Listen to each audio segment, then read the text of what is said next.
What? What is so funny? I just remember. I just remember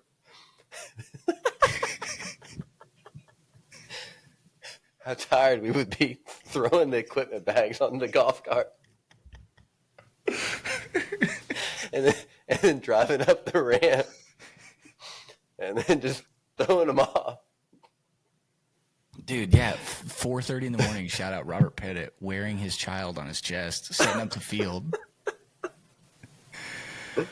Dude. Or Mike Hernandez taking a picture of me falling asleep as I input huddle data. Why did we practice so early? Plus, less people were awake to hear Fowler speak so inappropriately to those players. I just was playing because I love the game. Like, and it's scary to me. It's really easy for the game to become a job. Below 6 in his hands. Listen to us now. Man, kids out there playing the game, staying out of trouble, competing. I love it. So what's the purpose of 6,000 with public and is it 10,000 with private? Well, that's a great question that no one has received an answer to. Why is a privately funded education worth more to the state per kid than a public school education? Because you're like the state. You're blatantly saying here's where our value lies. 100%. And this whole campaign trail because this is, I mean, the association and Joe Martin they've blocked this thing at special sessions for years.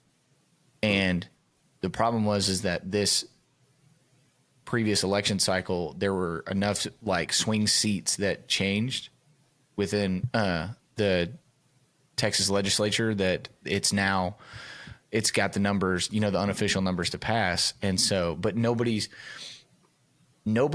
is willing to answer questions about all of the issues, right? When you say swings, now a kid that lives in a certain area isn't restricted just to that school district where he wants to go to school. And we're monetarily incentivizing more people to go private school, but nobody is talking about mid-year transfers, ramifications. Nobody's talking about when I say talking, nobody's answering the question, why is a private school enrollment worth more than a public school enrollment? What happens to the money when a kid leaves 2 months into school and doesn't stay the whole year?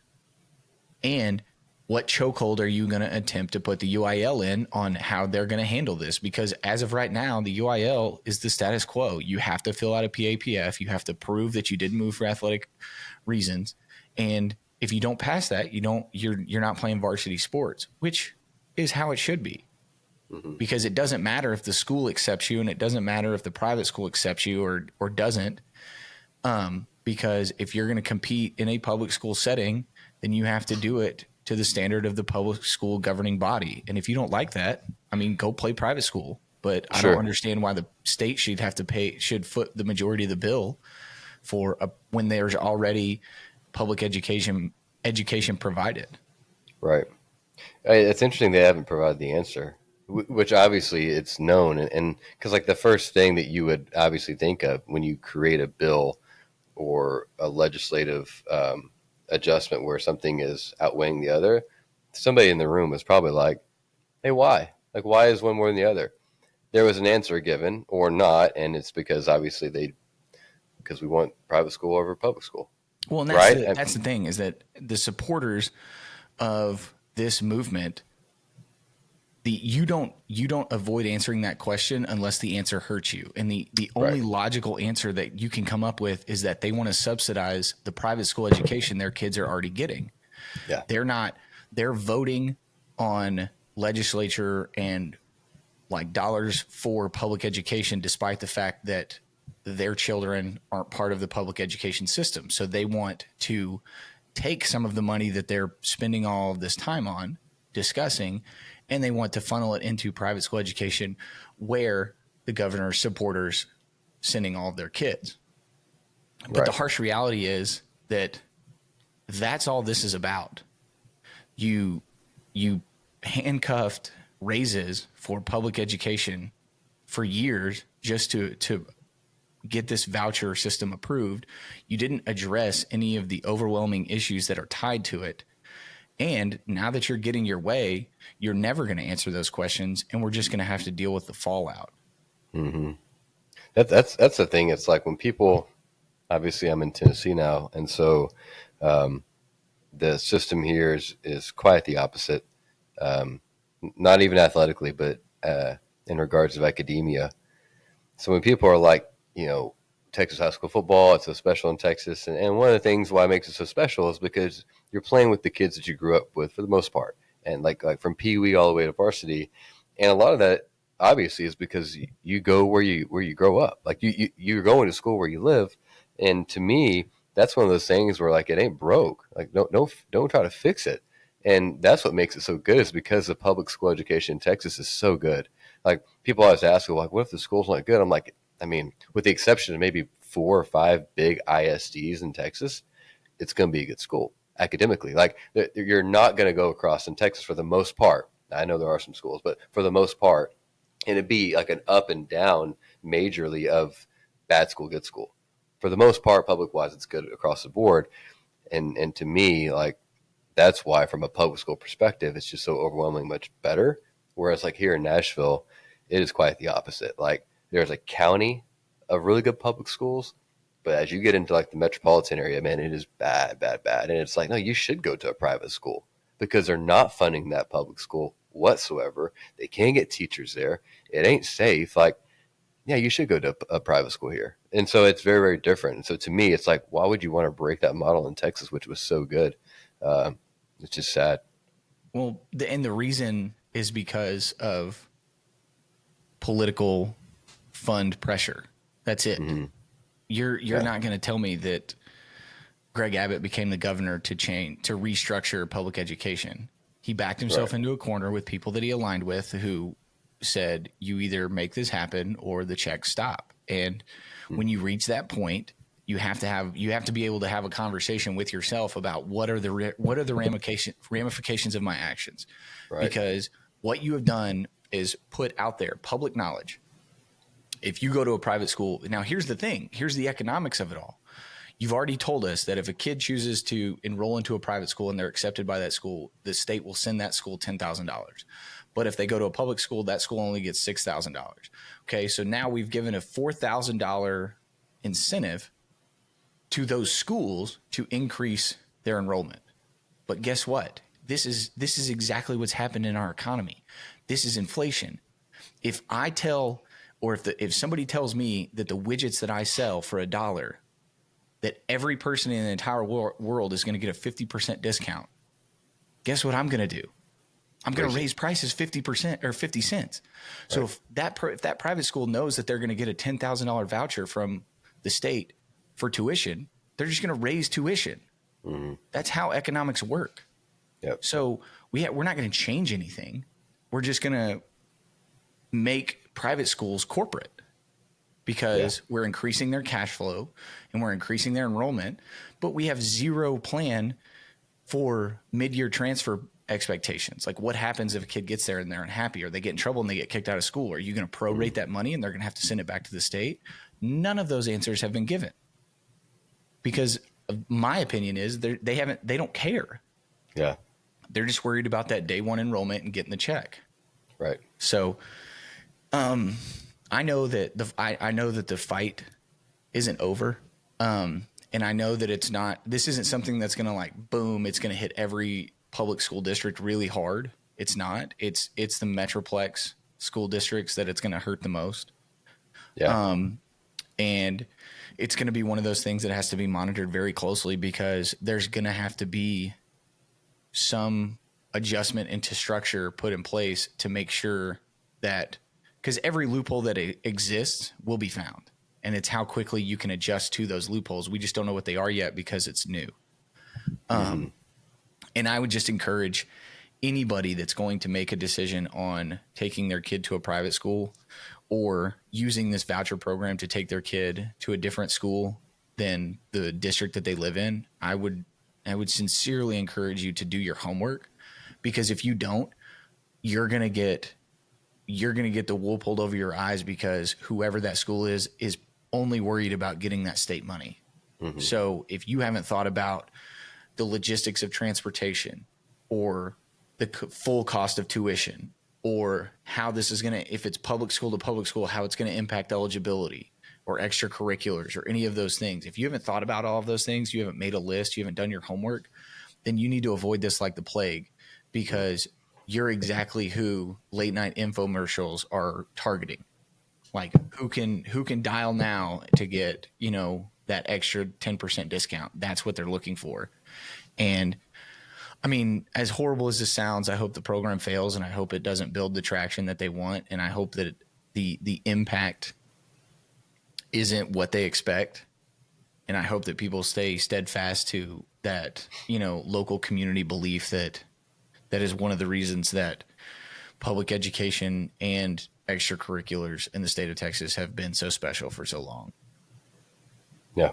It sounds very similar to a NCAA type of move where they haven't thought about all the issues that could happen. The obviously the bucket of worms they're about to open up, and obviously didn't think it through. And if once it goes through, to your point, the loopholes that are going to be found are going to be incredible, and it's going to be a bad deal. And then they're going to end up having to readjust and say, what, actually, no, we'll have to do this instead. And it'll end up being basically pulling it back until it's somewhat fixed again. But once you kind of open up this bucket of worms, it's never going to be fixed. Well, and here's my unpopular opinion about the state of the NCAA. And I do by no means do not interpret this as like I'm pro NCAA always and forever. Here's my interpretation of everything that's happened in the past 3 years from an NCAA standpoint. For the longest time, they had an absolute chokehold on amateur sports, right?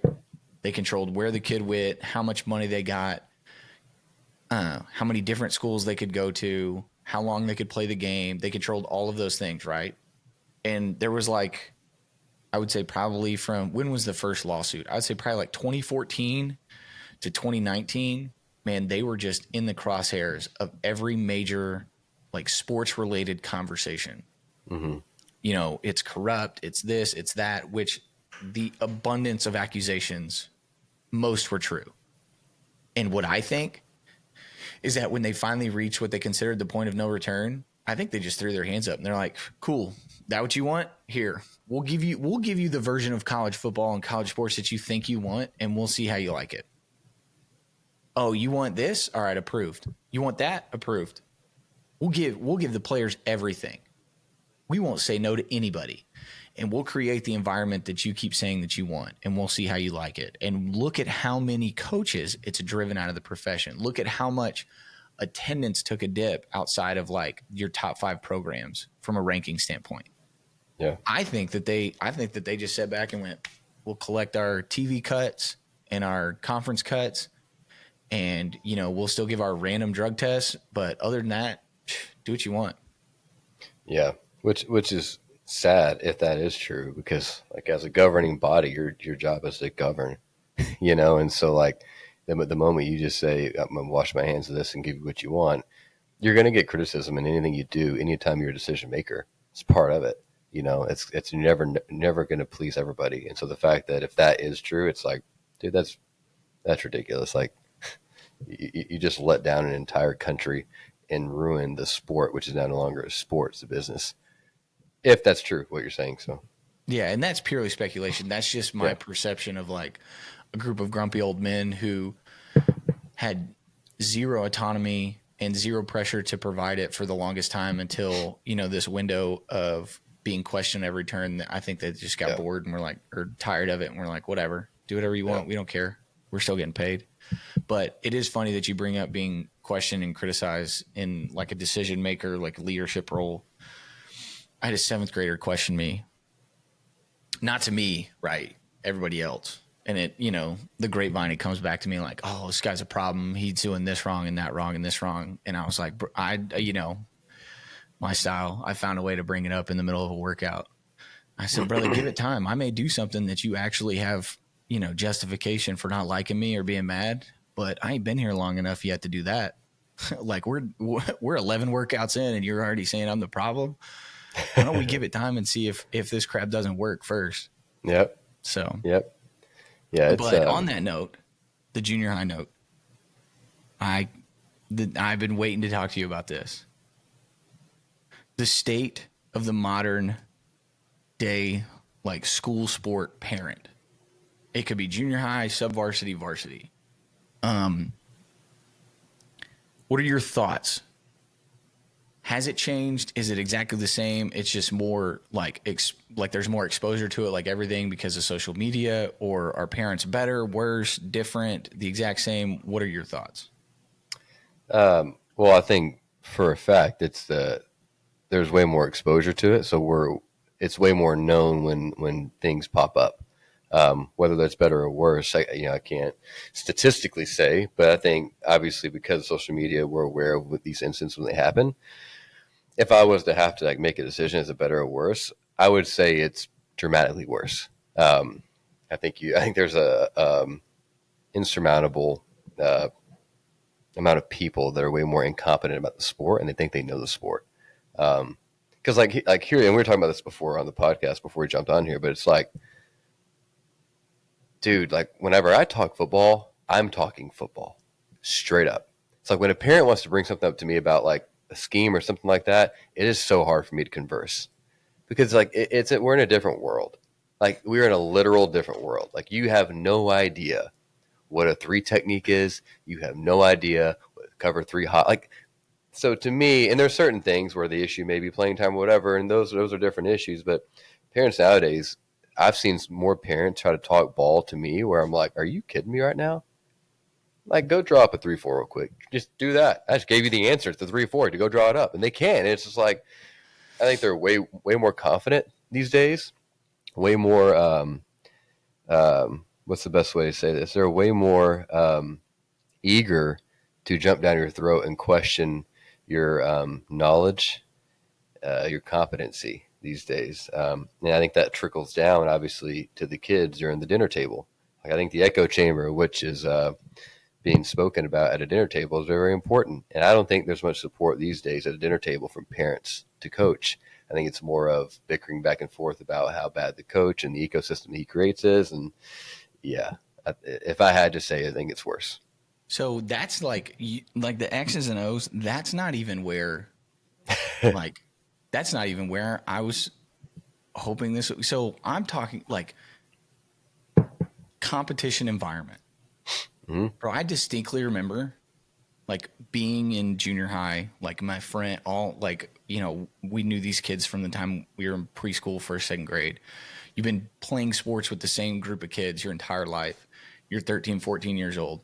All your parents go to the game and they're loud. And like, I had a super sports mom and she was all about it, but she was all about like cheering, banging your feet, defense, yada, yada, all that stuff.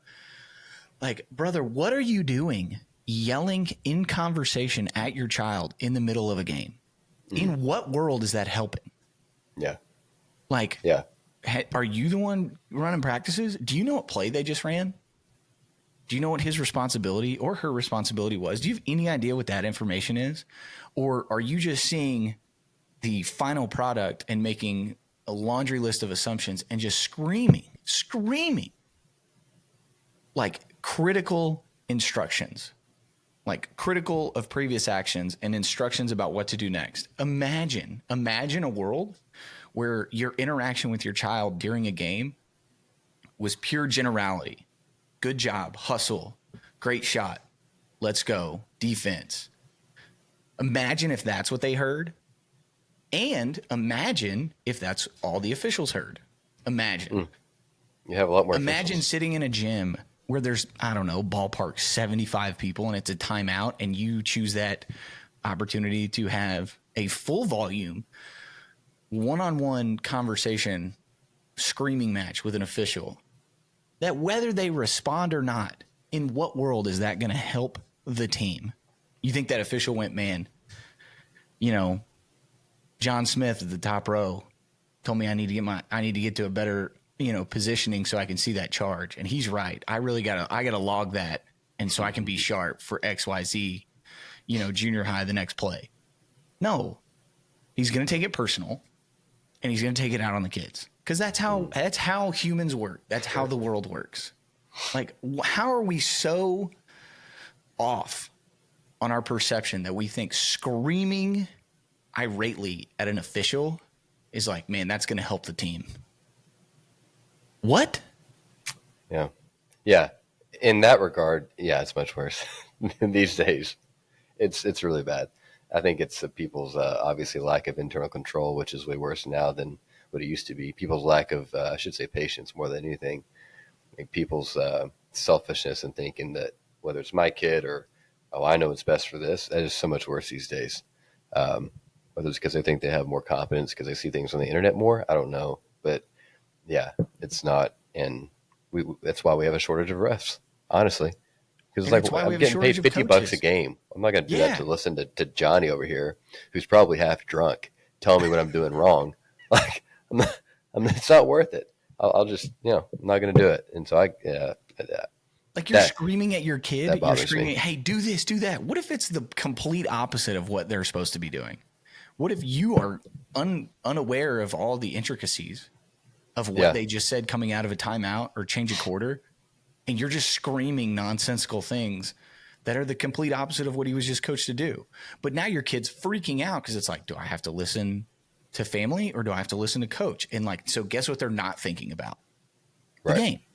Yeah, And so now they're distracted. You're like, what if we left the coaching to the coaches, the officiating to the officials, and the playing to the players? And what if we just found ways to not treat it like an Eagles football game and become the worst fans in the world, like all of Philadelphia? wow, And what what a if we just shot. were supportive? Mm-hmm. Yeah, it was a shot. Those guys, the vast majority of them they suck. Mm. They take the sport way too serious and way too personal. There's a difference in enjoying a win and being upset over a defeat and thinking that your team winning gives you some personal power over an opposing fan, as if now you have the right to invade their privacy, to personally attack them. Like, what is wrong with you? And I'm making a huge generality, and the problem is the vast majority of it applies to those fans. Anyway, this isn't about the Philadelphia Eagles. I just find it hilarious that people think that helps in any capacity, that they're so unaware of their surroundings. Yeah, Or not only that, but they're also unaware of perception. right. Because now everybody knows which is your kid, who you're associated with, and the judgments will just spiral and the dominoes will continue to fall. Yeah, yeah. I genuinely think it's not even necessarily malice. It's just a lack of competency, and I really think I think the impulsivity of the generations that are forthcoming are getting worse and worse and worse. I really do. Like, people do not have the ability these days to watch a game as if they're watching it from a rooftop alone. Like, they're putting themselves in their child's shoes and playing the game and then acting and speaking with the emotion of that game instead of being able to be like on the rooftop alone watching the game with zero emotion. I'm not saying emotion is bad, but like, in order to have any type of external influence, you got to have internal control, and it's not seeing that much these days. And I don't want to sound like the grumpy old men, right? But but the trickle down effect, right? I mean, look at the baby Gronk kid. Oh, He's been in fifth grade for like 3 years. That is sickening to me. And he's doing like school appearance tours. Yeah. And guess what happens? You put your kid in that environment because you're worried about everything else outside of let's raise a great kid. And he goes into a high school and gets smoked by a full Coke can in the back of the head. Yeah. Now the kid, baby Gronk, is not to blame. He's oblivious. He doesn't know anything but just do what I'm told, right? Mm-hmm. But like our lack of perception and our lack of awareness in the like ripple effect of our decisions is creating these situations that should never occur. Like, should that kid have thrown a full Coke can at an 11-year-old or however old he is? Absolutely not. Kid didn't do anything wrong. The That actually parent happened. also needs to be like, hey, I put you in this situation. I need to accept responsibility, and we need to dial back whatever it is this monster is that we've created. Did that actually happen? 100%. Really? I mean, kid just yeeted a Coke can and smoked him in the back of the head. I mean, he got kicked out of school, or he's going to a different the criminal in that situation now goes to a different school. He's serving a punishment, et cetera, et cetera. Should never have happened. This is not in defense of him. It is an acknowledgement that never happens if we don't create this persona that is completely off target, completely off target. Yeah. And I'm slightly annoyed to even bring it up because I don't want to bring like any type of light to it. Right. Or to, the online persona that is Baby Gronk. But I don't know. It's just like, what are we doing? That's one of those topics. Like, I'll express my feelings when I'm retired. One day when we don't have jobs, and I can just say what I want to say and just let it rip. Oh, dude, yeah. There's a book to be written. That's for sure. Yeah, for sure. But like, you can't, and I get it. I mean, I don't get it, but I'm trying to be empathetic. Like, you see personalities, and you see content creators, and you see these guys, like, you see these things happening, right? And everybody's trying to do their own thing, and everybody's trying to produce for themselves, and they're trying to get a name and this, that, and the other. But like, if what you're trying to create, if the price being paid is the development of a good person, it's worthless. It's absolutely worthless. I mean, it's like the Jack Doherty kid. Right. This kid's like 4'11", and he hires like ex-NFL, ex-military, like personal security guards. And then he goes and like antagonizes people to like try and fight him. And then his security guard steps in. Right. But yet when he gets rolled up on and the camera's not on at a gas station, he gets all scared and jumps in his car and peels away. And it's like, no. Like, there's consequences to your actions. Why aren't you willing to handle them? Well, I think a lot of people nowadays, how much money people are making because they are purposely putting things for people to hate on. Like, yeah, professional trolls exist 100%. Yeah. Like, and so like, I remember, and Dilfer didn't say this exactly. These were not his words, but basically what he said was at ESPN, like, there were many times where maybe somebody needed to say something that was a little out of pocket, or maybe not with the majority vote of something, just to get those views up, and then obviously just to get the pay up as well for that person. Like, that's a real thing, and so I think some of these people, they make it to their fame and they become hated, and it's like they just kind of take on that personality, and it's like, well, what cringeworthy things, what things can I do to make more people hate me today? Because I'll get more views and I'll get more money, and at the end of the day, that's all it's about. And when it's the parents that are doing that for the children, that's when it's a problem, because it's like, you don't know what you're doing to your child right now. That's the problem. And that is a glaring spotlight on the portion of the world, or specifically the United States, that can't tell the difference between TV and reality, or reality TV and reality. Mm-hmm. Right? Like, Skip Bayless says that Tim Tebow is a generational quarterback because they know that everybody's going to talk about that, whether they love or hate that statement. Yep. You having your 11-year-old child do something even remotely close to the realm of that, you're an idiot. Yeah. And if you think that Skip Bayless, if he does truly believe it, you think anybody takes him serious, then you're an idiot. If you think that Skip Bayless doesn't truly, if you think there's even an iota of a chance that Skip Bayless doesn't believe that, then why are we attempting to mirror that persona or behavior? And it's because of the monetary aspect. I get all of that. Yeah. I'm totally on board with like the situation, the pieces that have maneuvered us to this position.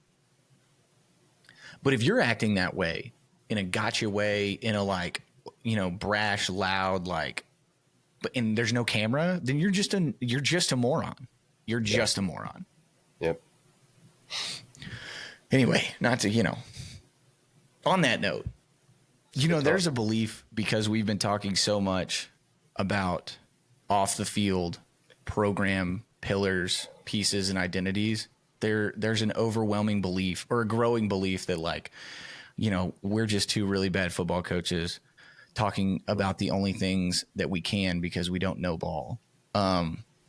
Interesting. And so I figured we'd take, the last little bit of this conversation and just pivot. And, if there was a pressing, X's and O, rule, technique, or philosophy that you wanted to share with people, I just kind of wanted to give you the opportunity to educate some people, because they don't think that you know anything.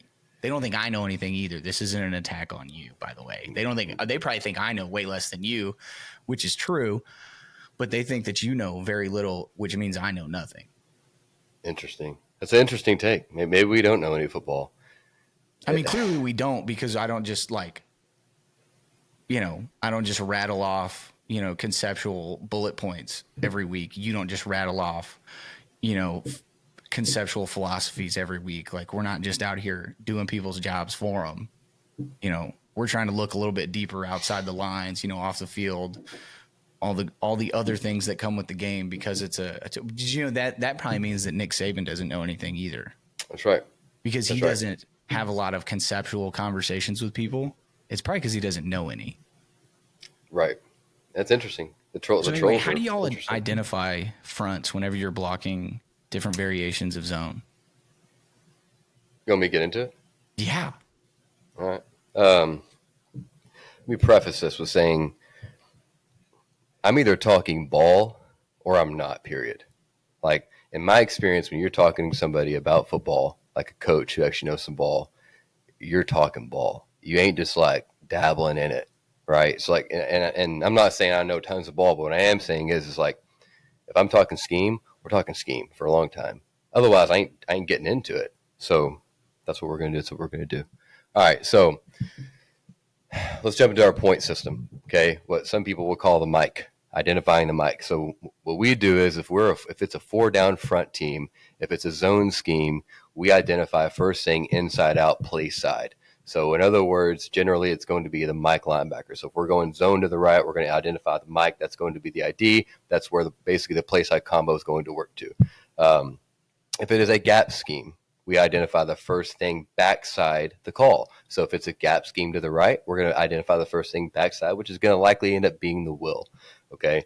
Now we get into an Okie front, which is a 3-down front for those of you who don't know that. We identify two people, because you got to talk about where your two combos are going to go. So if we're going to go zone to the right versus an Okie front versus an open sided without a tight end, okay, then we will identify first person outside, next person to the inside, right? So we're going outside in. So the difference so far versus an even front is we're inside out, Okie outside in, okay? And versus Okie, it's 2 points versus a even front, it's 1 point. So what does that mean? What that means is we're going zone to the right without a tight end.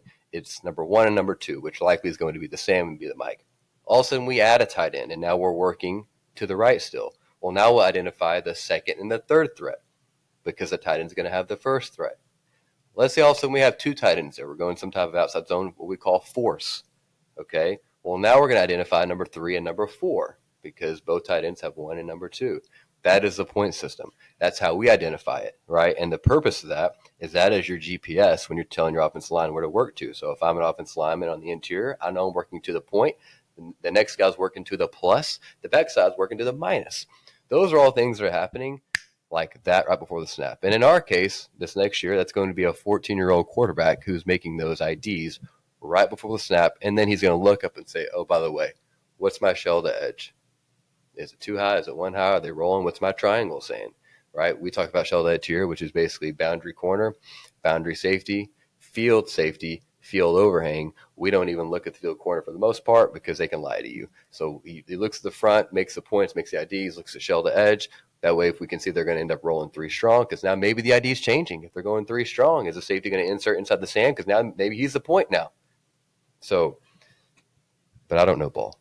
So You touched on something that I wanted to circle back to. When you say triangle, which triangle are you talking about? You could draw a lot of triangles on a defense. you could. So for us, when you're a receiver and you're talking about your triangle, whether it's the overhang and the safety in the corner, right? And generally that's the triangle that most receivers are talking about, is being able to get into your stance, locate the triangle. What does the triangle tell you in the shape of the triangle, right? So for example, if you see a linebacker and then a safety directly on top of that linebacker, that's what we call he is capped. And if he's capped, it's a really good, especially the high school level, because we're not going to really disguise it too well.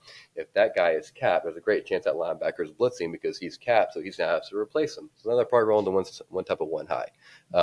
So like, what does that triangle tell you versus this triangle versus this triangle? Like those alignments, everybody on a defense is tied to a string. And if you can listen to the string and see what it tells you, what it shows you, you will have a pretty good pre-snap idea, which can hopefully lead to post-snap confirmation of what you thought.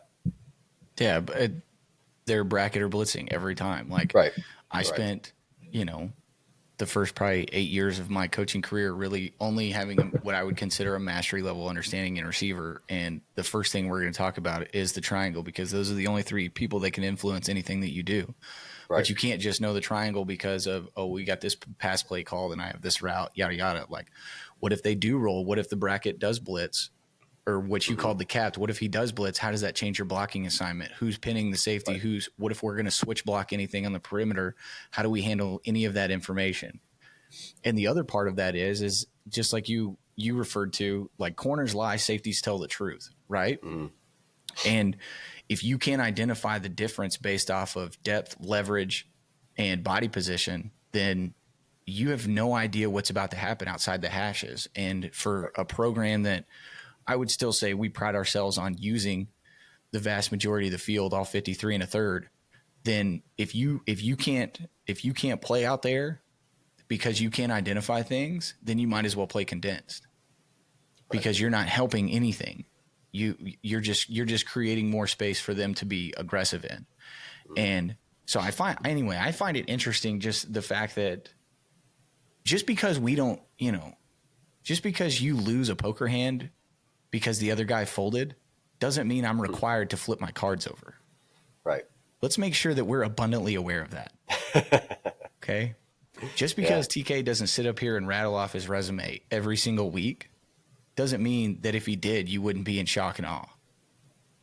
And maybe we should talk ball more. I don't know. I guess so. Let the people talk, but it is something that I've considered, though. If we started doing like a weekly one play breakdown, obviously I'm not going to do it, and you're not going to do it over our respective programs every week. But if that's something that people would be interested in, I think that there's maybe some value in it. But I think that it also circles back to and connects to this whole conversation of, what is the saying? How's the saying go? Staying quiet and letting people assume that you're a fool instead of opening your mouth and confirming it. Right. Mm-hmm. I think that there's a lot of people in the world that should really take that to heart. Because again, just because, we don't sit up here and pull up huddle or just play and break down, every single thing that's happened in our football lives over the past 7 days doesn't mean that we couldn't.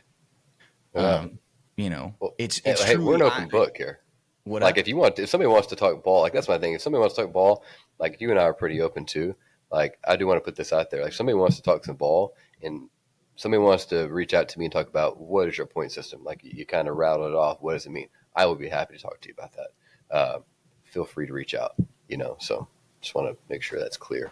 100%. Because it's like, I didn't invent any of this. You didn't invent any of this. Nope. We're very much professed Steelers, just like every other coach that's ever coached the game.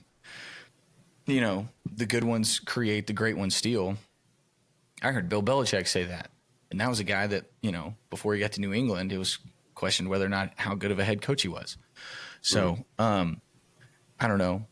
The good thing is that when we get into those situations, I know the buttons to push for TK to really set him off. And then I can just sit back and just, let him drive the car, which is, I can let him do all that heavy lifting, which is great for me, because then people just assume that, I'm right there with him. and I You are. can just continue to sit back in the back and be like, yeah, what he said. That's good though. That's good ball talk. And again, I think it is necessary. I think we do need to do it, but it's also one of those things to where it's like it is so hard to dive in and actually talk ball on a podcast, because there's so many intricacies within it. No matter the style that you have, right? Whether you are a Browse guy and some of the genius ideas that Browse and that Travis have, um, it is so hard to put those things into context and to truly explain it through a microphone, the genius idea of it, or whether you're more of a pro style and you're going the kind of the direction I'm going, um, and the systematic approach that is like it's hard to do it, but we are more than happy to do that. If you want to jump on to just play playbook, not a huddle playbook, or you want to jump onto a Zoom, we can do that. But to Travis's point, I think we can do more of that. But at the end of the day, that's not why this podcast was initially made. It was about coaches talking about coaching life, and I guess maybe we can dabble in some scheme stuff every once in a while, but we can't just we can't bore the whole podcast by doing that, because you and I will do that for an hour and a half. Yeah, and we'll look up and there'll be 6 people that are like, that was great. And everybody else will be like, that was so annoying. I don't know anything that they said. And you know why they would say that, Trenton? Because they don't know ball.